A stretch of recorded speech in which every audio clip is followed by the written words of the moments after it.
नमस्कार दर्शकों, भारत टीवी में आप सभी का स्वागत है। आम आदमी पार्टी की बात करें कि दिल्ली से लेकर के अब पूरे देश भर के अंदर पैर फैला लिए हैं। लोनी विधानसभा की बात करें या हम ये कहें कि यूपी 2022 के चुनाव की बात करें, पुरजोर तरीके से तैयारियां शुरू हो चुकी हैं, टिकट घोषित हो चुके हैं। हम इस समय लोनी विधानसभा के अंदर और यहाँ पर जो टिकट मिला है वो सचिन शर्मा जी को मिला है, जो कि डायरेक्टर हैं, गोपाल नर्सिंग होम के मालिक भी हैं। इनसे रूबरू होते हैं, आपको मिलवाते हैं। सचिन जी, बहुत बहुत स्वागत है भारत टीवी के अंदर। जी नमस्कार, भारत टीवी के सभी दर्शकों को मेरा नमस्कार। सचिन जी, क्या कहेंगे, टिकट मिल चुका है आम आदमी पार्टी की ओर से लोनी विधानसभा क्षेत्र की? जी हाँ, पार्टी ने मेरे ऊपर भरोसा जताया है, मुझे जिम्मेदारी दी है, तो उसे अच्छी तरीके से निभाने का प्रयास मैं कर रहा हूँ। क्या उम्मीद लग रही है? नहीं, बहुत अच्छा रेस्पॉन्स है। हम लोग जिस तरीके से हमारी पार्टी ने जो हमें कैंपेन दिए वो हम कर रहे हैं, बाकी जो हमारे कार्यकर्ता हैं वो सब अच्छे से प्रचार कर रहे हैं। बहुत अच्छा रेस्पॉन्स है पब्लिक में। लोनी विधानसभा क्षेत्र की बात करें तो जनता क्या बदलाव के मूड में बैठी है?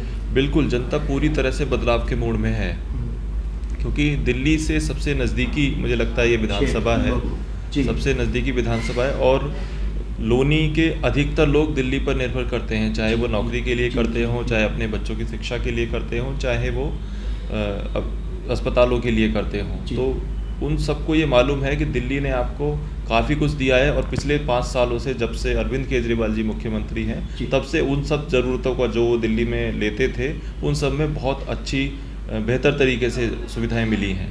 तो चाहते हैं वो कि यहाँ पर भी वो सुविधाएं मिलें। लोनी विधानसभा की अगर हम बात करें तो हालात बद से बदतर हैं, कोई बदलाव नहीं नज़र आता, क्योंकि एक तरफ तो देश 2021 में चल रहा है, अमृत महोत्सव मना रहा है, लेकिन हालात लोनी विधानसभा के तो बद से बदतर नज़र आते हैं। जी हाँ, बिल्कुल। अभी तक जितनी भी पार्टियां रही हैं, यहाँ लोनी की हम बात करें तो जितने भी विधायक रहे हैं सब लोगों ने सिर्फ दिखावे की राजनीति की है। जी, कागजों पर काम होते रहे लेकिन ज़मीन पर नहीं हुआ है। जी, चाहे हम सड़कों की बात करें, बहुत खस्ता हालात में है। पर्यावरण के बाद जल निकासी की जो सुविधा है वो जी। बिल्कुल नहीं है। आप नगर पालिका के इतने सारे काम हैं और इतना अच्छा वहाँ का बजट है, उसके बाद भी कोई एक प्रॉपर प्लानिंग ये लोग नहीं कर पाए कि बरसात का पानी या फिर जो घरों से पानी निकलता है वो निकल सके। स्कूल यहाँ पर आप देख सकते हैं कि इतने सारे स्कूल हैं लेकिन सबकी हालत बहुत ख़राब है, वहाँ पढ़ाई हो ही नहीं सकती। अस्पताल के नाम पर एकमात्र CSC है, उसके अंदर क्या सुविधा है किसी से छुपी नहीं है। शिक्षा का स्तर बद से बदतर, स्वास्थ्य का स्तर बद से बदतर, पर्यावरण की तो बात ही मत करो। बिल्कुल, सारी चीज़ें बहुत ख़राब हालत में हैं। पूरा एक मूलभूत परिवर्तन यहाँ पर चाहिए कि सारी चीज़ों पर काम करने की ज़रूरत है। हम ये नहीं कह सकते कि एक चीज़ ये ठीक है या ये भी ठीक है, सब कुछ पूरी तरीके से काम नए सिरे से करना पड़ेगा। सरकार योगी सरकार चल रही है, क्या क्राइम में कुछ गिरावट आई लोनी विधानसभा क्षेत्र में? देखो, मुझे तो नहीं लगता, अखबार के अंदर रोज़ खबरें होती हैं, तो मुझे ऐसा नहीं लगता कि उस स्तर पर भी सरकार कुछ कर पाई है। सरकार योगी की क्या भ्रष्टाचार पे लगाम लगा पाई? नहीं, भ्रष्टाचार पे लगाम कैसे लगेगी? आप देखिए कि राम मंदिर के अंदर ही घोटाला हो गया। जी, तो जो लोग खुद भ्रष्टाचार को मिटाने की बात करते हैं वो राम के नाम पे भी भ्रष्टाचार कर रहे हैं, तो हम कैसे कहेंगे कि भ्रष्टाचार रोक पाएंगे? आम आदमी पार्टी को कितना पसंद कर रही है जनता?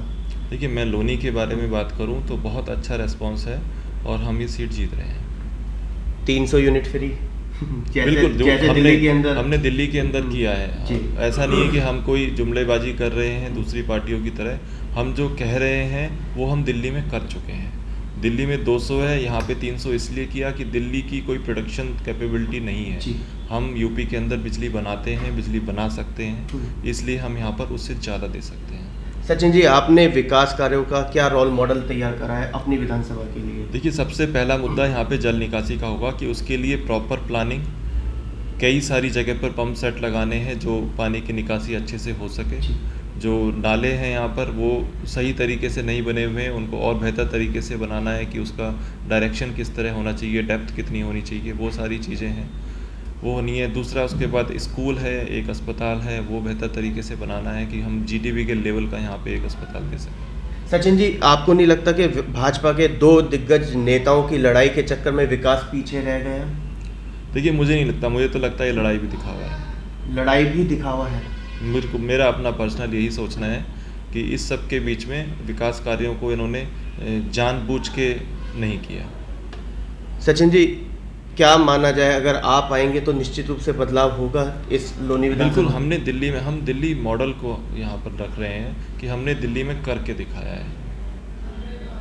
मेडिकल सुविधाओं को आप दे पाएंगे, क्योंकि आप तो खुद मेडिकल क्षेत्र से जुड़े हुए हैं। बिल्कुल दे पाएंगे, और ये कोई बहुत मुश्किल काम नहीं है। आपको सीएससी के अंदर थोड़ी सी सुविधाएं देनी है, कुछ उनकी बिल्डिंग को अपग्रेड करना है और कुछ डॉक्टर्स को अपॉइंट करना है, बहुत आसान काम है। क्योंकि सचिन जी, देखने में आ रहा है कि लोग इन सब चीज़ों से इतने परेशान हो गए हैं, लोग यहाँ से पलायन कर रहे हैं। बिल्कुल, कारण यही है कि अब हम देखें कि सड़कें बन भी जाती हैं, हम ये नहीं कह रहे कि काम हुआ ही नहीं है, कुछ जगह पर सड़कें बनी, लेकिन उनका क्वालिटी क्या रही ये भी देखना है। तो हमारा जो है, जैसे हम दिल्ली में करते हैं, थर्ड पार्टी ऑडिट होता है हर काम का, तो थर्ड पार्टी ऑडिट होगा तो क्वालिटी मेंटेन रहेगी। सचिन जी, आज से नवरात्र भी शुरू हो गए हैं, दशहरा आने वाला है, क्या संदेश, क्या शुभकामनाएं? बिल्कुल, आप सभी को, सभी दर्शकों को, सभी देशवासियों को शुभ नवरात्रि, बहुत बहुत शुभकामनाएं। नवरात्रि।